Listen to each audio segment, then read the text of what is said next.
اعوذ باللہ من الشیطان الرجیم بسم اللہ الرحمن الرحیم سورۃ اللہب مکیۃ وہی 5 آیات۔ سورہ لہب مکہ میں نازل ہوئی ہے اور اس کی 5 آیتیں ہیں۔ تبت یدا ابی لہب و تب، ٹوٹ گئے ہاتھ ابی لہب کے اور ٹوٹ گیا وہ آپ۔ ما اغنا عنہ مالہ وما کسب، کام نہ آیا اس کو مال اس کا اور نہ جو اس نے کمایا۔ سیصلی نارا ذات لہب، اب پڑے گا ڈیگ مارتی آگ میں۔ وامرأتہ حمالۃ الحطب، اور اس کی جورو جو سر پر لیے پھرتی ہے ایندھن۔ فی جیدہا حبل من مسد، اس کی گردن میں رسی ہے مونجھ کی۔ یہ مونجھ جو ہے نا ایک قسم کی گھاس ہے جس کو سکھا کر جو ہے نا رسی بانٹی وغیرہ جاتی ہے اس سے۔ خلاصہ تفسیر، ابو لہب کے ہاتھ ٹوٹ جائیں اور وہ برباد ہو جائے، نہ اس کو اس کا مال کام آئے اور نہ اس کی کمائی۔ مال سے مراد حاصل کیا ہے؟ اصل سرمایہ جو اس نے اپنی لگائی ہے اس کے اندر لاگت، اور کمائی سے مراد اس کا نفع ہے۔ مطلب یہ کہ کوئی سامان اس کو ہلاکت سے نہ بچاوے گا۔ یہ حالت تو اس کی دنیا میں ہوئی، اور آخرت میں عن قریب یعنی مرتے ہی ایک شعلہ زن آگ میں داخل ہوگا، وہ بھی اور اس کی بیوی، اور اس کی بیوی بھی جو لکڑیاں لاد کر لاتی ہیں۔ مراد کیا ہے اس سے؟ خاردار لکڑیاں یعنی کہ کانٹے دار لکڑیاں جو رسول اللہ صلی اللہ علیہ وسلم کے راستے میں کیا ہے وہ بچھا دیا کرتی تھی تاکہ آپ صلی اللہ علیہ وسلم کو تکلیف پہنچے، اور دوزخ میں پہنچ کر اس کے گلے میں دوزخ کی زنجیر اور توق ہوگا، گویا کہ وہ ایک رسی ہوگی اور خوب بٹی ہوئی وہ رسی ہوگی۔ وہ رسی جو ہے نا خوب بٹی ہوئی ہوگی۔ معارف و مسائل کیا ہیں؟ ابو لہب کا اصلی نام عبد العزیٰ تھا۔ یہ عبد المطلب کی اولاد میں سے ہیں۔ سرخ رنگ کی ہونے کی وجہ سے اس کی کنیت ابو لہب مشہور تھی۔ کنیت کی تعریف اگر میں کر دوں تو کنیت اصل نام کے علاوہ وہ نام جس سے پہلے ابو یا ابن یا ام یا بنت اس طریقے کے جو لقب وغیرہ جو لگائے جاتے ہیں اس کو کنیت کہا جاتا ہے، جیسے ابو لہب یا پھر کیا بولتے ہیں اس کو، جیسے ابو طالب یا ابن ہشام وغیرہ، یہ کنیت ہے۔ قرآن کریم نے اس کا اصلی نام اس لیے چھوڑا کہ وہ نام بھی کیا ہے؟ مشرکانہ تھا۔ عبد العزیٰ جو تھا وہ نام وہ بھی مشرکانہ نام تھا، اور ابو لہب کنیت میں لہب جو ہے نا جہنم سے ایک مناسبت بھی تھی، لہب نام کے ساتھ جہنم کی ایک مناسبت بھی تھی۔ یہ شخص رسول اللہ صلی اللہ علیہ وسلم کا بے حد دشمن اور اسلام کا شدید مخالف، اور آپ صلی اللہ علیہ وسلم کو سخت ایذائیں دینے والا تھا۔ جب آپ صلی اللہ علیہ وسلم لوگوں کو ایمان کی دعوت دیتے ہو تو یہ ساتھ لگ جاتا اور آپ کے ساتھ ان کی تکذیب کرتا۔ جب بھی آپ صلی اللہ علیہ وسلم کوئی دین کی بات کرتے تو یہ ہمیشہ پیچھے آ کر کے کیا بولتا کہ یہ جھوٹ بول رہے ہیں، یہ جھوٹ بول رہے ہیں۔ اب اس صورت کا مختصر طور پر شان نزول بھی سن لیجئے کہ صحیحین میں ہے۔ صحیحین یعنی میں نے پہلے بھی بتایا تھا بخاری و مسلم، یہ 2 کتابوں میں جو احادیث آتی ہیں ان کو صحیحین کے نام سے کہا جاتا ہے۔ صحیحین میں ہے کہ جب رسول اللہ صلی اللہ علیہ وسلم پر آیت وَأَنذِرْ عَشِيرَتَكَ الْأَقْرَبِينَ نازل ہوئی تو آپ نے کوہ صفا پر چڑھ کر اپنے قبیلہ قریش کے لوگوں کو آواز دی۔ بعض روایت میں ہے کہ یا بنی عبد مناف یا بنی عبد المطلب وغیرہ ناموں کے ساتھ کیا ہے آواز دی۔ اس طرح آواز دینا کیا ہے عرب میں خطرے کی علامت سمجھا جایا کرتا تھا۔ سب قریش جمع ہو گئے تو رسول اللہ صلی اللہ علیہ وسلم نے فرمایا کہ اگر میں تمہیں یہ خبر دوں کہ دشمن تم پر چڑھ آیا ہے اور صبح و شام تم پر ٹوٹنے والا ہے تو کیا تم لوگ میری بات مانو گے، میری تصدیق کرو گے؟ سب نے ایک زبان ہو کر کے کہا کہ ہاں ہم ضرور تصدیق کریں گے۔ پھر آپ نے فرمایا کہ میں تمہیں ڈراتا ہوں ایک خدا کے ایک عذاب شدید سے جو شرک و کفر پر اللہ کی طرف سے کیا ہے مقرر ہے۔ یہ سن کر ابو لہب نے کہا تباً لک الہذا جمعتنا، ہلاکت ہو تیرے لیے، کیا تو نے ہمیں اس کے لیے جمع کیا تھا اور آپ کو مارنے کے لیے ایک پتھر اٹھا لیا۔ اس پر یہ صورت نازل ہوئی۔ اب جو تبت یدا ابی لہب و تب ہے، اب اس کے معنی کو ہم سمجھتے ہیں تفصیلی طور پر۔ تبت یدا ابی لہب و تب، ید کے اصلی معنی ہاتھ کے ہیں، چونکہ انسان کے سب کاموں میں سب سے بڑا دخل کس کا ہے؟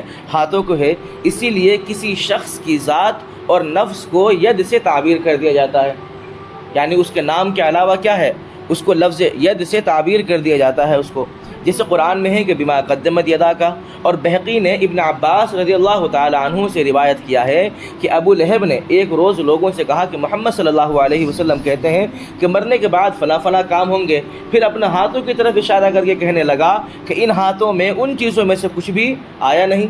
پھر اپنے ہاتھوں کو مخاطب کر کے کہنے لگا تباً لکما ما ارى فیکما شیئا مما قال محمد، یعنی تم برباد ہو جاؤ میں تمہارے اندر ان چیزوں میں سے کچھ بھی نہیں دیکھتا جن کے ہونے کی خبر محمد صلی اللہ علیہ وسلم دیتے ہیں.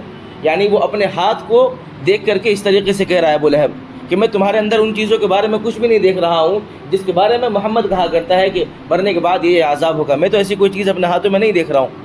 تو اسی لیے کیا ہے، اسی مناسبت کی وجہ سے کیا ہے، قرآن کریم نے ہلاکت کو ہاتھوں کی طرف کیا ہے منسوب کر دیا. تب یہ تباب سے مشتق ہے. تب جو ہے تباب مشتق، میں نے اس سے پہلے بھی بارہا بتایا کہ تباب مشتق کے معنی ہے کسی چیز کے نکلنا. جس جگہ سے کوئی چیز نکلے اس کو مشتق کہا جاتا ہے.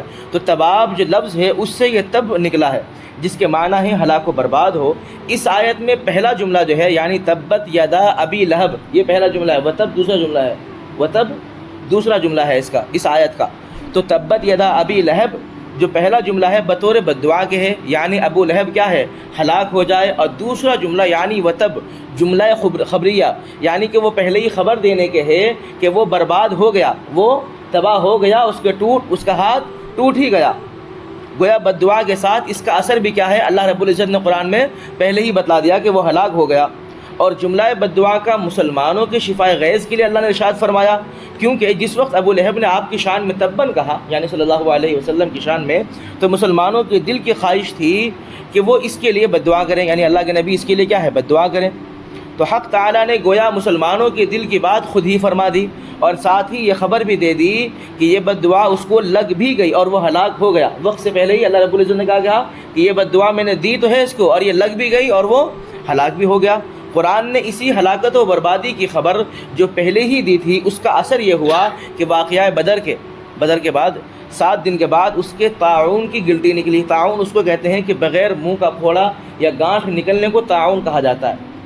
وہ اکثر و بیشتر کبھی گلے میں یا بغل میں یا اور دیگر کئی جسم کے حصوں میں وہ چیز ہو جاتی ہے، اس کو طاعون کہا جاتا ہے.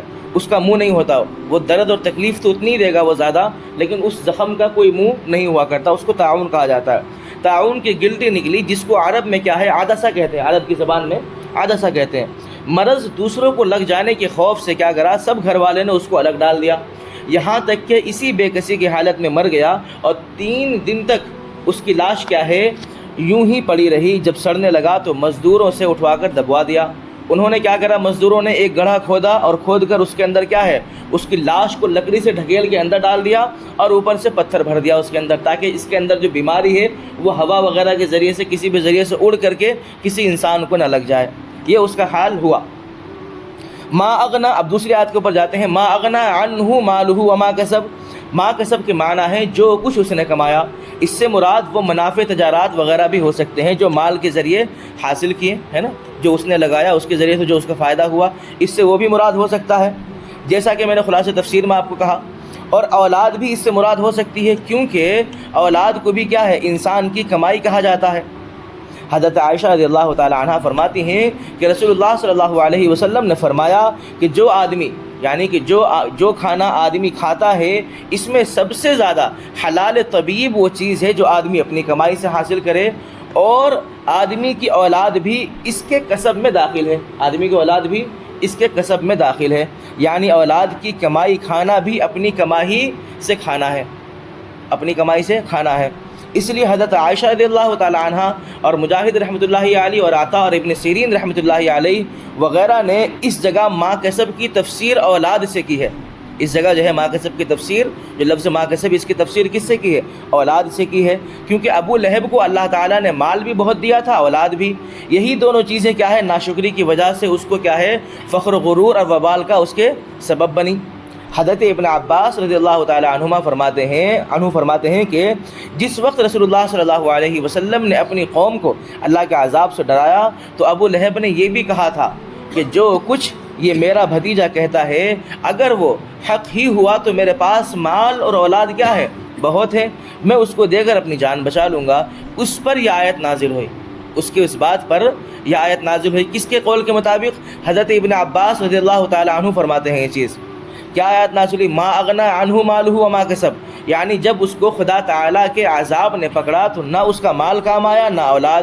یہ حال تو اس کا دنیا میں ہو گیا، اب آگے آخرت کا ذکر ہے. سیصلی نارا ذات لہب، یعنی قیامت کے بعد یا مرنے کے فوراً بعد قبر ہی میں ایک شعلہ زن آگ میں داخل ہوگا. اس کے نام کی مناسبت کے ساتھ کیا ہے، آگ جو ہے نا، آگ مناسبت کے ساتھ کیا ہے، ذات لہب جو ہے اس کی صفت میں خاص بلاغت ہے، اسی لیے کیا ہے، اب آگے دیکھیے کہ وَامْرَأَتُهُ حَمَّالَةَ الْحَطَبِ، جس طرح ابو لہب کو رسول اللہ صلی اللہ علیہ وسلم سے سخت غیظ اور دشمنی، غیظ اس لفظ کے لیے استعمال کیا جاتا ہے، عام طور پر غیظ کا لفظ استعمال نہیں ہوتا، لیکن یہ قہر اور شدید غصہ اور شدید جو ہے نا دشمنی کے طور پر جب شدید غصہ یا دشمنی ہوتی اس وقت میں اس لفظ کا استعمال ہوتا ہے، کہ شدید غصہ تھا اس کو صلی اللہ علیہ وسلم کے اوپر، ابو لہب کو، اور دشمنی تھی، اس کی بیوی بھی اسی دشمنی اور رسول اللہ صلی اللہ علیہ وسلم کی ایذا رسانی میں کیا ہے، اس کی مدد کیا کرتی تھی، کس کی؟ ابو لہب کی۔ یہ ابو سفیان کی بہن بنت حرب بن امیہ ہے، جس کو ام جمیل، اور کنیت میں کیا ہے، کنیت کے اعتبار سے کیا کہا جاتا ہے، اس کو ام جمیل کہا جاتا ہے۔ قرآن کریم کی اس آیت نے بتلایا کہ یہ بدبخت بھی اپنے شوہر کے ساتھ کیا ہے، جہنم میں جائے گی۔ اس کے ساتھ اس کا ایک حال یہ بتلایا کہ وہ حمالۃ الحطب ہے، جس کے لفظی معنی ہے سوختہ کی لکڑیاں لادنے والی۔ سوختہ کس کو کہا جاتا ہے؟ سوختہ اس چیز کو کہا جاتا ہے کہ وہ ایندھن یا وہ لکڑی جو کوئلہ بننے سے پہلے بجھ گئی ہو، جو کوئلہ بننے سے پہلے بجھ گئی ہو، اس کو سوختہ کی لکڑیاں کہا جاتا ہے، اس کو سوختہ کہا جاتا ہے۔ سوختہ کی لکڑیاں کیا ہے؟ لادنے والی، یعنی آگ لگانے والی۔ عرب کے محاورات میں چغل خوری کرنے والے کو حمال الحطب کہا جاتا ہے۔ حمال الحطب عرب کے محاورات میں، یعنی ان کے لفظی زبان میں کیا ہے، حمال الحطب کہا جاتا ہے جو چغل خور ہو۔ جیسے کوئی سوختہ کی لکڑیاں جمع کر کے آگ لگانے کا سامان تیار کرتا ہے، چغل خور کا عمل بھی ایسا ہی ہے کہ وہ اپنی چغل خوری کے ذریعے کیا ہے، افراد اور خاندانوں میں آگ بھڑکا دیتا ہے۔ یہ عورت رسول اللہ صلی اللہ علیہ وسلم اور صحابہ کی ایذا رسانی کے لیے، یعنی ان کو تکلیف پہنچانے کے لیے کیا ہے، چغل خوری کا کام بھی کرتی تھی یہ عورت۔ اس آیت میں ابو لہب کی بیوی کو حمالۃ الحطب کہنے کی تفسیر جو ہے نا، حضرت ابن عباس، مجاہد، اکرمہ وغیرہ ایک جماعت جو ہے مفسرین کی، انہوں نے کیا کرا ہے، مفسرین کی یہی جماعت ہے کہ انہوں نے اس کا ترجمہ جو کیا ہے اس لفظ کا کہ یہ چغل خوری کرنے والی عورت انہوں نے کہا ہے اس کو، اور ابن زید اور ضحاک وغیرہ کی مفسرین نے کیا ہے اس کو اپنے حقیقی معنی میں رکھا ہے، جس کے کیا ہے معنی، وجہ یہ بتلائی ہے کہ یہ عورت جنگل سے کیا ہے خاردار لکڑیاں لایا کرتی تھی اور رسول اللہ صلی اللہ علیہ وسلم کے راستے میں بچھا دیا کرتی تھی کانٹے دار لکڑیاں کو، تاکہ آپ صلی اللہ علیہ وسلم کو تکلیف پہنچے۔ اس کی اس ذلیل و خسیس حرکت کو قرآن نے حمالۃ الحطب سے تعبیر فرمایا ہے۔ بعض روایات میں اور بعض حضرات نے فرمایا کہ اس کا یہ حال جہنم میں ہوگا۔ بعض حضرات نے کیا فرمایا، مفسرین نے، کہ اس کا حال کیا ہے، یہ جہنم میں ہوگا کہ اپنے شوہر پر جہنم کے درختوں یعنی زقوم وغیرہ کے درختوں کی لکڑیاں لاد کر لائے گی، اور کس کے اوپر ڈالے گی، وہ اپنے شوہر کے اوپر ڈالے گی، تاکہ اس کی آگ اور بھڑک جائے۔ جس طرح دنیا میں وہ اس کے کفر اور ظلم کو بڑھاتی تھی، آخرت میں اس کے عذاب کو بڑھائے گی۔ ابو لہب کی جس طریقے سے دنیا میں اس نے کفر کو بڑھایا، اس کے ظلم کو بڑھایا، ویسا ہی اس کے اوپر جو ہے نا وہ لکڑیاں لاد کر کے اس کے عذاب کو بڑھائے گی۔ اب یہاں پر ایک بات، آخری آیت کے ترجمے سے پہلے، اس کی تفسیر سے پہلے ہم ایک بات اور سمجھ لیں، چغل خوری سخت گناہ کبیرہ ہے۔ احادیث میں کیا ہے کہ سخت گناہ کبیرہ ہے۔ حدیث صحیح میں ہے کہ رسول اللہ صلی اللہ علیہ وسلم نے فرمایا کہ جنت میں چغل خور داخل نہ ہوگا، اور حضرت فضیل بن عیاض رحمۃ اللہ علیہ نے فرمایا کہ 3 عمل ایسے ہیں جو انسان کے تمام اعمال صالحہ کو برباد کر دیتے ہیں۔ روزہ دار کا روزہ اور وضو والے کا وضو خراب کر دیتے ہیں، یعنی غیبت، چغل خوری اور جھوٹ۔ عطا بن صائب رحمۃ اللہ علیہ فرماتے ہیں کہ میں نے حضرت شعبی رحمۃ اللہ علیہ سے رسول اللہ صلی اللہ علیہ وسلم کی اس حدیث کا ذکر کیا جس میں آپ نے فرمایا کہ 3 قسم کے آدمی جنت میں داخل نہ ہوں گے۔ نمبر 1 ناحق خون بہانے والا، نمبر 2 چغل خوری کرنے والا، اور نمبر 3 وہ تاجر جو سود کا کاروبار کرے۔ عطا کہتے ہیں کہ میں نے اس حدیث کا ذکر کر کے شعبی رحمۃ اللہ علیہ سے بطور تعجب پوچھا کہ حدیث میں چغل خور کو قاتل اور سود خوری کی برابر، جو سود خور ہے اس کے برابر کیوں بیان فرمایا؟ تو انہوں نے کہا کہ ہاں، چغل خور تو ایسا ہی ہے کہ اس کی وجہ سے کیا ہے، ناحق قتل بھی ہو جاتے ہیں، اسی کی وجہ سے، چغل خوری کی وجہ سے ناحق قتل بھی ہو جاتی ہے۔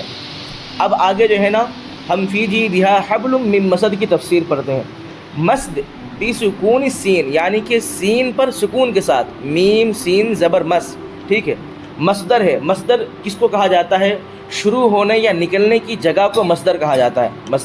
مصدر کے معنی کیا ہے؟ شروع ہونے یا نکلنے کی جگہ کو مصدر کہتے ہیں۔ تو یہ مصد جو ہے نا بسکون السین، سین کے سکون کے ساتھ کیا ہے وہ مصدر ہے، جس کے معنی کیا ہے؟ رسی یا ڈور بانٹنے یا اس پر یا اس کے تار پر تار چڑھا کر مضبوط کرنے کے ہیں۔ مصد کے معنی یہ ہو گئے۔ اور مسد بفتح میم و سین، یعنی میم اور سین پر زبر کے ساتھ مسد، اس رسی یا ڈور کو کہا جاتا ہے جو مضبوط بنائی گئی ہو، خواہ وہ کسی بھی چیز کی ہو، کھجور کی ہو یا ناریل کی وغیرہ کی ہو، یا آہنی تاروں سے ہر طرح کی مضبوط رسی اس میں کیا ہے؟ داخل ہے مسد کے اندر۔ بعض حضرات نے جو خاص کھجور کی رسی اس کا ترجمہ کیا ہے مسد کا، بعض لوگوں نے جس کا ترجمہ کیا ہے کھجور کی رسی، وہ عرب کی عام عادت کے مطابق کیا گیا ہے۔ اصل مفہوم عام ہے۔ اسی مفہوم کے اعتبار سے حضرت ابن عباس، عروہ بن زبیر وغیرہ نے فرمایا کہ یہاں حبل من مسد سے مراد لوہے کی تاروں سے بٹا ہوا رسہ ہے۔ کنہوں نے فرمایا؟ حضرت ابن عباس نے اور عروہ بن زبیر نے کیا فرمایا کہ یہ جو ہے نا حبل من مسد سے یہاں پر جو مراد ہے وہ کیا ہے؟ تاروں سے بٹا ہوا رسہ ہے، اور یہ اس کا حال جہنم میں ہوگا کہ آہنی تاروں سے مضبوط بٹا ہوا توق اس کے گلے میں ہوگا۔ حضرت مجاہد رحمۃ اللہ علیہ نے بھی اس کی تفسیر میں فرمایا من مسد ای من حدید، وہی لوہے کے بارے میں فرمایا۔ اور شعبی اور مقاتل وغیرہ مفسرین نے اس کو بھی دنیا کا حال قرار دے کر بھائی نہیں آخرت کے متعلق نہیں بلکہ دنیا کے متعلق کیا ہے اس کا حال قرار دیا، اور حبل من مسد سے مراد کیا ہے؟ کھجور کی رسی لے لی، اور فرمایا کہ اگرچہ ابو لہب اور اس کی بیوی یعنی دونوں اپنی اپنی رائے پیش کر رہے ہیں، حضرت مجاہد رحمۃ اللہ علیہ، ابن عباس وغیرہ نے جو کہا کہ بھائی اس کا حال کیا ہے؟ یہ جہنم میں ہوگا، اور شعبی اور مقاتل وغیرہ جو مفسرین ہیں انہوں نے جو یہ بتایا کہ بھائی حبل من مسد سے جو ہم مراد لے رہے ہیں، ہم جو اس کا ترجمہ کیا کر رہے ہیں کھجور کی رسی جو کر رہے ہیں، وہ ہم اس لیے کر رہے ہیں کہ وہ انہوں نے اپنا آگے ایک بات بتائی۔ وہ کیا بتایا؟ کہ ابو لہب اور اس کی بیوی اگرچہ مالدار اور غنی تھے اور اپنی قوم کے سردار مانے جاتے تھے، اپنی قوم کے کیا ہے؟ سردار مانے جاتے تھے، مگر اس کی بیوی اپنی خست طبیعت اور کنجوسی کے سبب جنگل سے کیا ہے؟ خست طبیعت سمجھ گئے نا، یعنی کہ خسیس طبیعت کے مالک تھی اس کی بیوی جو تھی نا، خست طبیعت اور کنجوسی کے سبب کیا ہے؟ جنگل سے سوختہ کی لکڑیاں جمع کر کے لاتی اور اس کی رسی کو اپنے گلے میں ڈال لیتی تاکہ یہ جو گٹھا ہے سر پہ گر نہ جائے۔ گٹھا جو اس کے سر پہ ہوا کرتا تھا اس لیے کہ کیا ہے؟ یہ گٹھا اس کے سر سے گر نہ جائے، اور یہی ایک روز اس کی ہلاکت کا سبب بنا کہ لکڑیوں کا گٹھا اس کے سر پر ہے اور رسی گلے میں تھی، تھک کر کیا ہے کہیں بیٹھ گئی، اور پھر گر کر اس کا گلا کیا ہے گھٹ گیا اس رسی کے ذریعے سے، اور اسی میں کیا ہے وہ مر گئی۔ اس دوسری تفسیر کی روح سے یہ حال اس کی خست طبیعت اور اس کا انجام بد بیان کرنے کے لیے ہے۔ یعنی جو دوسری تفسیر جو شعبی اور مقاتل وغیرہ نے جو بیان کری ہے اور جو انہوں نے اپنی بات کری ہے کہ اس طریقے سے وہ خسیس تھی، تو یہ کیا ہے؟ یہ دوسری تفسیر جو ہے کس لیے بیان کی ہے؟ کہ اس کی خست طبیعت اور اس کی کیا ہے؟ انجام بد کا بیان ہے۔ مگر چونکہ ابو لہب کا گھرانہ خصوصاً بیوی سے ایسا کرنا مستبعد تھا، مستبعد یعنی مشکل، ناممکن الحصول کو مستبعد کا لفظ قرار دیا جاتا ہے، اس کے لیے استعمال ہوتا ہے، ٹھیک ہے؟ اس لیے اکثر حضرات مفسرین نے پہلے ہی تفسیر کو کیا ہے؟ اختیار فرمایا ہے، جو ہم نے پہلے پڑھ لیا ہے۔ واللہ تعالی عالم۔ اللہ تعالی ہم تمام کو کہنے سننے سے زیادہ عمل کرنے کی توفیق نصیب فرمائے، آمین۔